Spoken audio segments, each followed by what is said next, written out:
Hey guys, welcome back to this week's video. Hey guys, welcome back. It's Workshop Wednesdays again, and well, Dan, what are we working on today? We have a Jag F-Pace, which is in for a coolant leak. So they've been topping it up pretty much every day to use the car. Is that because it's been the summer holidays? So basically, the coolant is dropping, so put a coolant pressure test on it, brought it up to about 10. I'll just get it back to where it was. So brought it up to about 10 psi on there. Then I've already had a little look and I've stripped the under trays off, but I just thought it'd be nice to show you what's going on with this one. Just take it up. You can see the drip. Nice steady flow. Is it? Yeah, drip, drip, drip. Okay. So if you come around here, I've popped the wheel arch lining back, and you can see there is coolant everywhere around here and dripping on the trays. it needs pressurising more to show it if fully. you look here, you can see it's actually got a little bit of spray. It's actually spraying out at the cooler. Can you get that on the camera, Robin? I'm not sure. Oh, there you go. Just. So yeah, that's spraying down, dripping onto that hose and making it look Like it's the lower hose. So making it look like it's that hose that's actually leaking, but it's not. It's this this cooler in here. So next job is try and get this out. So I'm just going to go and check availability, and then we'll strip it out and see whether we can get it out without taking the bumper off, or we've got to strip the whole bumper off. I'm putting money on now. It's going to be the front bumper off. We will find out. It's got to be done. All right, let's crack on. Okay, so we're on the Jag. This is the old coolant radiator that was leaking that we showed you. There was a little hole in it. And then this is the nice new one which we managed to source.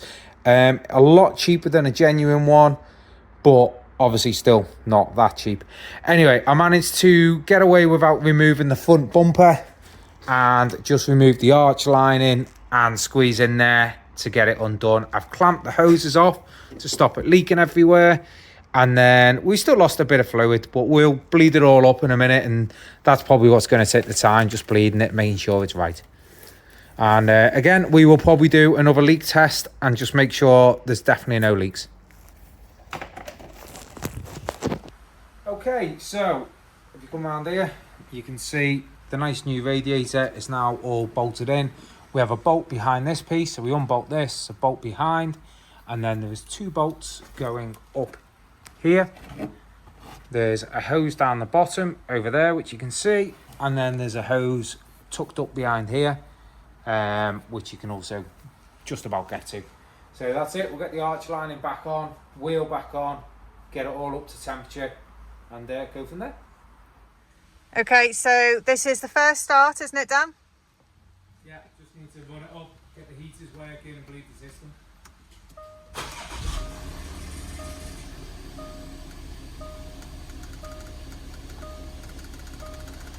And you want the heaters up high, on full.